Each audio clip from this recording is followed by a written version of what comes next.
All right, so I did something that I told people I would never fucking do because it's a shitty microphone. And I bought a Behringer XM8500. But enough people mentioned, they have this microphone and they want it to sound good. So I bought one. This is how it sounds. I'm going to play you a dry clip of my usual microphone, which is the SEV7. And then later at the end of the video, I'll show you both of them side by side processed. Here's an audio example of a completely dry SEV7. I have obviously no processing on it. It's just, a normal gain level. And yeah, there's that. So you can hear that is a, honestly, I think it's a lot better than this. But you know what? We are going to EQ this bad boy, and we're going to look, first off, kind of just how the general way it's kind of picking up frequencies here. If we look, you know what, for sibilance, honestly, it's not terrible. And for the mids, it's honestly not even that bad. What it's really lacking in is this. I can hear this annoying frequency. I can totally hear that. And it's got a bit of a low-end roll-off, it sounds. If you look at the frequency response that, they supply on the piece of paper, there seems to be a roll-off starting around maybe 250 to almost 500 hertz. And once it hits 100, it's really dipping. Once it hits around like 80 to 90, it's fucking gone. And you can see that here. You really can see that roll off.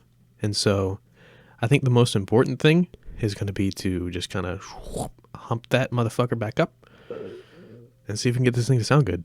All right, so I would do some more to this thing, but honestly, once I've been sitting here for long enough, I lose interest.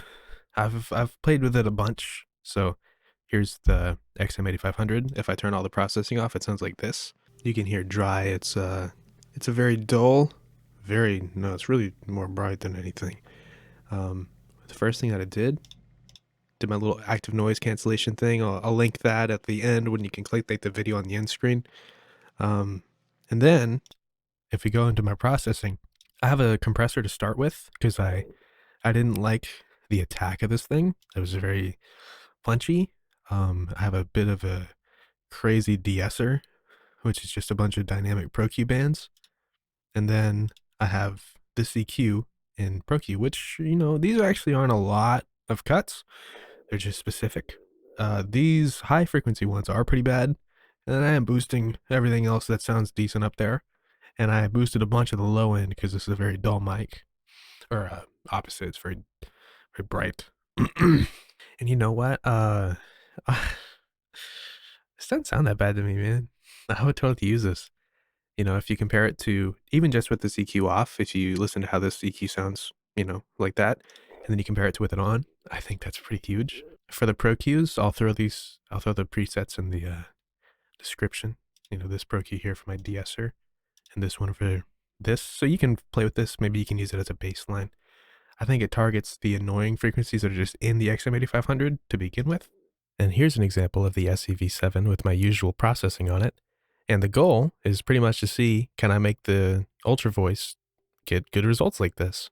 The takeaway I think I'm going to give this is for $20, you can make this thing sound really good. And maybe this doesn't sound really good to you. I didn't do much. I could definitely work on it a lot more and really dial it in, but I don't feel like it. I'm going to send this motherfucker. I'll keep it. I don't know. But yeah, thanks for watching.